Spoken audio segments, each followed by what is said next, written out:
प्यारे बच्चों, आज की वर्कशीट है क्लास 8 की 23, कार्यपत्रक 23 और आज की डेट है 18 दिसंबर 2020। आज का विषय है सामाजिक विज्ञान SST और हम इसमें इतिहास का हिस्ट्री का चैप्टर 5 पढ़ रहे हैं, जब जनता बगावत करती है। अब तक की जो वर्कशीट आ रही हैं उसमें हम पढ़ चुके हैं 1857 के विद्रोह के क्या कारण थे। भारत की जो आम जनता थी अंग्रेजों से परेशान थी, किसान परेशान थे, व्यापारी परेशान थे, राजा परेशान थे, सैनिक परेशान थे। इसी वजह से 1857 का विद्रोह हुआ था। आज की वो सीट में हम 1857 व उसके बाद का अध्ययन करेंगे कि जो 1857 का जो विद्रोह था उसको अंग्रेजों ने कैसे दबा दिया गया, कुचल दिया गया। कंपनी का पलटवार। विद्रोह की उथल पुथल के बावजूद अंग्रेजों ने हिम्मत नहीं छोड़ी। कंपनी ने अपनी पूरी ताकत लगाकर विद्रोह को कुचलने का फैसला लिया। उन्होंने इंग्लैंड से और फौजी मंगवाई। विद्रोह को दबाने के लिए इंग्लैंड से फौजी मंगवाए गए। विद्रोहियों को जल्दी सजा देने के लिए नए कानून बनाए गए और विद्रोह के मुख्य केंद्रों पर धावा बोल दिया गया। इस तरह सितंबर 1857 में दिल्ली दोबारा अंग्रेजों के कब्जे में आ गई। अब अंग्रेजों का कब्जा दोबारा से दिल्ली पर हो गया। अंतिम मुगल बादशाह बहादुर शाह जफर पर मुकदमा चलाया गया और उन्हें आजीवन कारावास की सजा दी गई। उनके बेटों को उनकी आंखों के सामने गोली मार दी गई। बहादुर शाह जफर और उनकी पत्नी जिनत महल को अक्टूबर 1858 में रंगून की जेल में भेज दिया गया। रंगून उस समय म्यांमार की राजधानी थी। उन्हें दूर भेज दिया गया इंडिया से, ताकि दोबारा से ऐसा विद्रोह ना हो सके। 1862 में यही उनकी मृत्यु हो गई और रंगून में ही 1862 में बहादुर शाह जफर की मृत्यु हो गई। मार्च 1858 में लखनऊ अंग्रेजों के कब्जे में चला गया। जून 1858 में रानी लक्ष्मीबाई की शिकस्त हुई। रानी लक्ष्मीबाई हार गई अंग्रेजों से और उन्हें मार दिया गया। दुर्भाग्यवश ऐसा ही रानी अवंतीबाई लोधी के साथ भी हुआ। तात्या टोपे मध्य भारत के जंगलों में रहते हुए आदिवासियों और किसानों की सहायता से छापामार युद्ध चलाते रहे। उन्हें 1859 में पकड़ लिया गया और उन पर मुकदमा चलाया गया और उन्हें मृत्युदंड दिया गया। मौत की सजा उनको सुनाई गई, फांसी की सजा सुनाई गई उनको। विद्रोही ताकतों की हार से लोगों की हिम्मत टूटने लगी। बहुत सारे लोगों ने विद्रोहियों का साथ छोड़ दिया। लोगों का विश्वास जीतने के लिए अंग्रेजों ने क्या किया, जो वफादार भूस्वामी थे उनको इनाम देने का फैसला कर दिया। इनाम देने का ऐलान कर दिया कि अगर आप हमारे वफादार बने रहोगे तो आपको इनाम दिया जाएगा। तो इस तरह से 1857 के विद्रोह को अंग्रेजों के द्वारा दबा दिया गया, कुचल दिया गया और विद्रोहियों की उस समय हार हुई।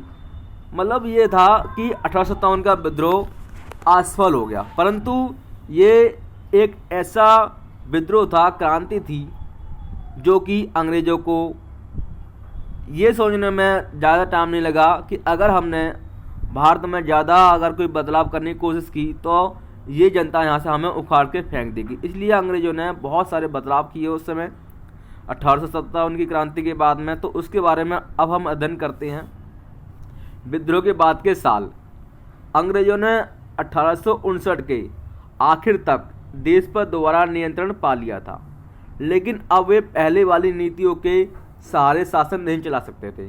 अंग्रेजों ने भारत में बहुत महत्वपूर्ण बदलाव किए, जो कि निम्नलिखित थे। सबसे पहला तो ये किया कि ब्रिटिश संसद के 1858 के नए कानून के द्वारा ईस्ट इंडिया कंपनी के सारे अधिकार ब्रिटिश साम्राज्य के हाथ में सौंप दिए गए।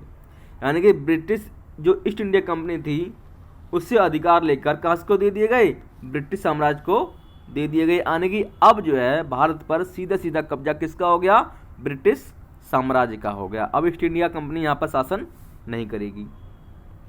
ब्रिटिश मंत्रिमंडल के एक सदस्य को भारत मंत्री के रूप में नियुक्त किया गया और उसे काम सौंपा गया कि जो भी भारत में जो भी शासन हो रहा है उसके संबंधित मामले की जिम्मेदारी उसको सौंपी गई, ब्रिटिश मंत्रिमंडल के सदस्य को, भारत मंत्री को।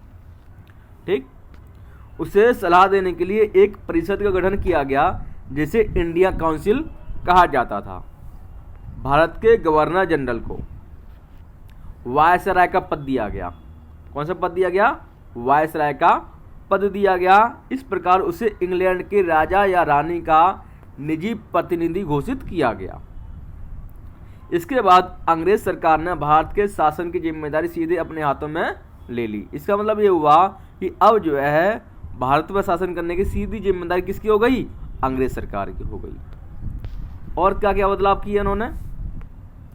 देश के सभी शासकों को भरोसा दिया गया कि भविष्य में कभी भी उनके भू क्षेत्र पर कब्जा नहीं किया जाएगा।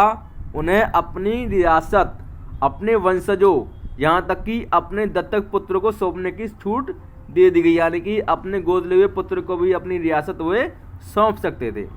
लेकिन उन्हें इस बात के लिए प्रेरित किया गया कि वे ब्रिटेन की रानी को अपना अधिपति घोषित या स्वीकार करें, यानी कि वे ब्रिटेन की रानी को अपना अधिपति स्वीकार कर लें। इस बात के लिए भारत के राजा को प्रेरित किया गया। इस तरह भारतीय शासकों को ब्रिटिश साम्राज्य के अधीन शासन चलाने की छूट दे दी गई। सेना में भारतीय सिपाहियों का अनुपात कम करने और यूरोपीय सिपाहियों की संख्या बढ़ाने का फैसला लिया गया। जो भी 1857 का जो विद्रोह हुआ था वह सैनिक विद्रोह भी कहा जाता है, क्योंकि सैनिकों ने इसमें बढ़ चढ़कर भाग लिया था। तो अंग्रेजों ने यह फैसला लिया कि अब जो है सेना में भारतीय सिपाहियों की संख्या कम कर दी जाएगी और यूरोपीय सिपाहियों की संख्या बढ़ा दी जाएगी। यह भी तय किया गया कि अवध, बिहार, मध्य भारत और दक्षिण भारत से सिपाहियों की भर्ती करने के बजाय अब गोरखा, सिखों और पठानों में से ज़्यादा सिपाही भर्ती किए जाएंगे, क्योंकि अवध, बिहार, मध्य भारत और दक्षिण भारत के सिपाही अधिकतर विद्रोह में शामिल थे और यहीं पर मुख्य रूप से विद्रोह हुआ था। इसलिए यह फैसला लिया गया कि अब जो है गोरखा, सिखों और पठानों में से ही ज़्यादा सिपाही भर्ती किए जाएंगे। मुसलमानों की संपत्ति और जमीन बड़े पैमाने पर जब्त की गई। उन्हें संदेह और शत्रुता के भाव से देखा जाने लगा। अंग्रेजों को लगता था कि यह विद्रोह उन्होंने ही खड़ा किया था। अंग्रेजों ने फैसला लिया कि वे भारत के लोगों के धर्म और सामाजिक रीति रिवाजों का सम्मान करेंगे। जो अंग्रेज पहले भारत में जो धार्मिक भावनाओं का जो धार्मिक रीति रिवाज थे उनमें बदलाव कर रहे थे, जैसे सती प्रथा के उन्होंने कानून बना दिया था, है ना, और विधवा विवाह भी उन्होंने स्वीकार कर लिया था। तो अब उन्हें ये लगा कि इसी वजह से 1857 का विद्रोह हुआ था, क्योंकि हम उनकी धार्मिक भावनाओं के साथ में खिलवाड़ कर रहे थे या धार्मिक रीति रिवाजों का बदलाव कर रहे थे। इस वजह से ये हमारे दुश्मन हो गए हैं। इसलिए अंग्रेज़ों ने ये फैसला लिया कि अब जो है इनके जो धार्मिक रीति रिवाज है, सामाजिक रीति रिवाज है, उसमें कोई बदलाव नहीं किया जाएगा, बल्कि उनका हम सम्मान करेंगे। भूस्वामियों और जमींदारों की रक्षा करने तथा जमीन पर उनके अधिकारों को स्थायित्व देने के लिए नीतियां बनाई गईं। इस प्रकार 1857 का विद्रोह जो था वो समाप्त हो गया और इतिहास का एक नया चरण शुरू हुआ। तो ये आज की बच्चों वर्कशीट थी। इसमें 5 प्रश्न दे रखे हैं, बहुत आसान प्रश्न है, इनके आपको उत्तर लिखने हैं। तो लिखिए उनके उत्तर और अपनी कॉपी में लिखकर अपने जो स्कूल का या क्लास का जो व्हाट्सएप ग्रुप बना हुआ है उस पर सेंड कर दीजिए। तो बच्चों आपकी वर्कशीट का पहला प्रश्न है, अंग्रेजों ने 1857 के विद्रोह को कुचलने के लिए क्या क्या किया? तो क्या किया? इंग्लैंड से सेना मंगवाई गई, है ना, और सैनिक मंगवाए गए इंग्लैंड से, और विद्रोहियों को सजा देने के लिए नए कानून बनाए गए और विद्रोह के प्रमुख केंद्रों पर पूरी ताकत के साथ हवा बोल दिया गया। दूसरा प्रश्न है, आरंभिक महीनों में प्राप्त सफलता के बावजूद 1857 का विद्रोह असफल क्यों हुआ? तो बच्चों इसके बारे में आपको अध्ययन करना है कि ऐसा क्यों हुआ कि सफलता तो हाथ लगी शुरू में, परंतु बाद में ये विद्रोह क्या हो गया? असफल हो गया। तो आप अपने अकॉर्डिंग इसका आंसर लिखोगे। मैं आपकी सहायता के लिए कुछ पॉइंट डिस्कस कर दे रहा हूँ यहाँ पर। जैसे कि क्या था, जितने भी जो 1857 के विद्रोह में शामिल लोग थे उनका उद्देश्य एक नहीं था। राजा का उद्देश्य अलग था कि उनके रजवाड़े छीन लिए गए थे, व्यापारी का उद्देश्य अलग था, किसानों का उद्देश्य अलग था। इस वजह से इनका उद्देश्य एक ना होने की वजह से इनको असफलता हासिल हुई। दूसरा, योग्य नेतृत्व का अभाव। योग्य नेतृत्व नहीं था। जो बहादुर शाह जफर थे उनको लीडरशिप सौंपी गई और वो क्या था, काफ़ी बुजुर्ग थे, है ना, और इस वजह से भी योग्य नेतृत्व ना मिलने के कारण भी असफलता हासिल लगी। तीसरा है योजना का ना होना, कोई संपूर्ण योजना नहीं बना रखी थी कि हम कैसे अंग्रेजों से विजय प्राप्त करेंगे, तो इस वजह से भी 1857 का विद्रोह क्या हुआ, सफल नहीं हो पाया। चौथा, अनुभव की कमी थी। पांचवा, हथियार नहीं थे जनता के पास में, है ना, अंग्रेजों के पास में नए नए हथियार थे, इस वजह से भी असफल हुए भारतीय लोग।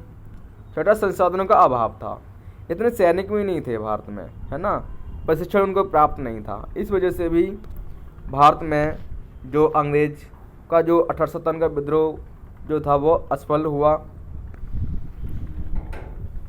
तीसरा प्रश्न है 1857 के स्वतंत्रता सेनानियों के साथ क्या हुआ, तो क्या हुआ, बहादुर शाह जफर को बंदी बनाकर रंगून भेज दिया गया, रानी लक्ष्मीबाई को मार दिया गया, तात्या टोपे को भी फांसी दे दी गई, और अन्य स्वतंत्रता सेनानियों के साथ भी ऐसे ही कुछ किया गया था। आप इसका आंसर अपने अकॉर्डिंग और भी ज़्यादा लिख सकते हो। चौथा प्रश्न है विद्रोह के सालों में अंग्रेजों ने अपने शासन में क्या क्या बदलाव किए, क्या क्या बदलाव किए। कंपनी का शासन खत्म कर दिया गया और ब्रिटिश साम्राज्य को सीधा भारत में शासन करने का जिम्मा सौंपा गया। भारत को ब्रिटिश सरकार ने सीधी अपने अधीन ले लिया, ठीक है। तीसरा, गवर्नर जनरल को वायसराय का पद दे दिया गया। सेना में अंग्रेजी सैनिकों की संख्या बढ़ाने का फैसला लिया गया। अंग्रेजों ने भारतीय रीति रिवाजों में दखल न देने का फैसला किया, ठीक। पांचवा प्रश्न है और इस वर्कशीट का अंतिम प्रश्न है, अंग्रेजों द्वारा लाए गए बदलाव के क्या कारण थे, तो क्या कारण थे, भविष्य में किसी भी विद्रोह की संभावनाओं को कम करना, कि ऐसा विद्रोह जो अभी 1857 का विद्रोह हुआ था ऐसा विद्रोह दोबारा से कभी ना हो, इसलिए अंग्रेज ऐसा बदलाव लेकर आए थे। अपने हितों को सुरक्षित करना, ठीक। ये 5 प्रश्न थे आपकी वर्कशीट के, इनको अपनी कॉपी में लिख लीजिए। वीडियो देखने के लिए धन्यवाद।